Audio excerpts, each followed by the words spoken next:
ഈ ബാറ്ററിയിട്ട കാറുകൾക്ക് തീപിടുത്ത സാധ്യത കൂടുതൽ. 1.8 ലക്ഷം കാറുകൾ തിരികെ വിളിച്ചു. വാഹനോടമകൾ ശ്രദ്ധിക്കുക.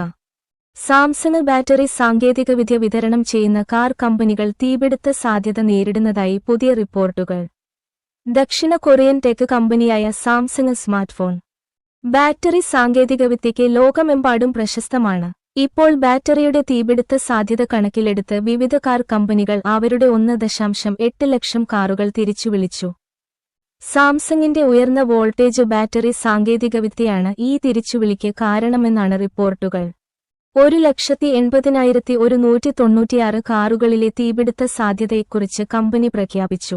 കഴിഞ്ഞ ഒരു വർഷത്തിനിടെ ഫോർഡ്, സ്റ്റെല്ലാൻഡിസ്, ഫോക്സ്വാഗൺ എന്നിവയുൾപ്പെടെ നിരവധി കമ്പനികൾ സാംസങ് ബാറ്ററി സാങ്കേതികവിദ്യ ഉപയോഗിച്ചിരുന്ന കാറുകൾ തിരിച്ചുവിളിച്ചു.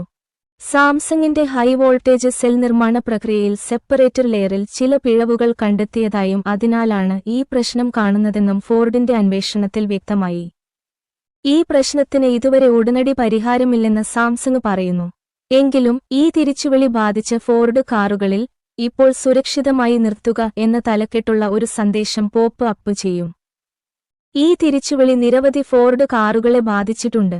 ഇതിൽ എസ്കേപ്പ് മോഡലുകൾ 2020 മുതൽ 2024 വരെ കാലയളവിൽ നിർമ്മിച്ചത്, ലിങ്കൺ കോർസെയർ 2021 മുതൽ 2024 വരെ കാലയളവിൽ നിർമ്മിച്ചത് എന്നിവ ഉൾപ്പെടുന്നു.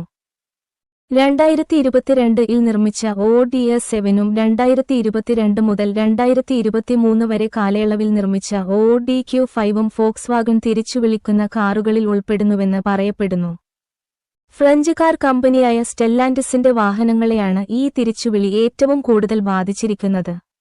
2020 മുതൽ 2024 വരെ കാലയളവിൽ സ്റ്റെല്ലാൻഡിസിന്റെ കീഴിലുള്ള ജീപ്പ് ബ്രാൻഡ് നിർമ്മിച്ച ജീപ്പ് റാംഗ്ലർ 4Xe-യുടെ ഏകദേശം 1,50,096 യൂണിറ്റുകളെയും 2022 മുതൽ 2024 വരെ കാലയളവിൽ നിർമ്മിച്ച ജീപ്പ് ഗ്രാൻഡ് ചെറോക്കി 4Xe-യെയും ഈ തിരിച്ചുവിളി ബാധിക്കുമെന്ന് സാംസങ് അറിയിച്ചു.